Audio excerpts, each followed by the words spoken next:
Halo, perkenalkan kami dari kelompok N ingin memaparkan materi tentang Kesetimbangan CO2 di alam sebagai petanda Perubahan iklim.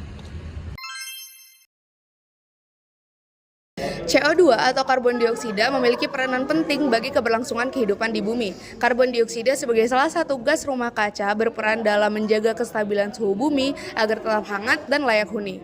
Selain itu, karbon dioksida juga menjadi bahan utama dalam proses fotosintesis yang membentuk karbohidrat dan oksigen pada tumbuhan. Di alam, konsentrasi karbon dioksida biasanya berada pada keadaan seimbang. Hal ini dapat terjadi karena karbon dioksida yang dihasilkan melalui proses alam dapat langsung diserap oleh tumbuhan dan laut.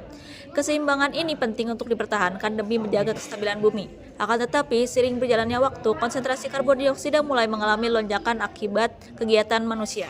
Berdasarkan data dari NOAA tahun 2024, konsentrasi karbon dioksida global yang awalnya berkisar 280 ppm sebelum era industri kini telah meningkat menjadi lebih dari 420 ppm. Lonjakan ini menandakan bahwa alam tidak lagi mampu menyerap CO2 sebanyak yang dihasilkan. sebelum revolusi industri, jumlah CO2 di atmosfer relatif stabil karena hanya berasal dari proses alami seperti respirasi makhluk hidup, pembusukan tumbuhan dan hewan, letusan gunung berapi, dan pelapukan batuan karbonat. Lautan dan tumbuhan masih mampu menyerap sebagian besar CO2 yang dilepaskan. Aktivitas manusia belum memberikan dampak signifikan terhadap siklus karbon, sehingga keseimbangan tetap terjaga. Setelah revolusi industri, banyak aktivitas manusia yang turut menghasilkan karbon dioksida secara masif.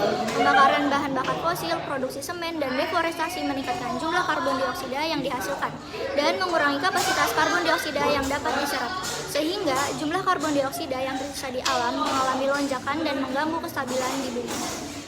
Akibatnya, suhu bumi terus meningkat. Data NASA menunjukkan bahwa 9 dari 10 tahun terpanas terjadi dalam dekade terakhir.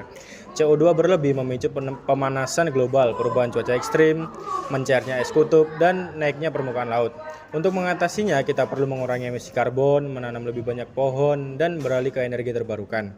Menjaga keseimbangan CO2 berarti menjaga masa depan bumi. Sekian dari kami. Terima Terima kasih.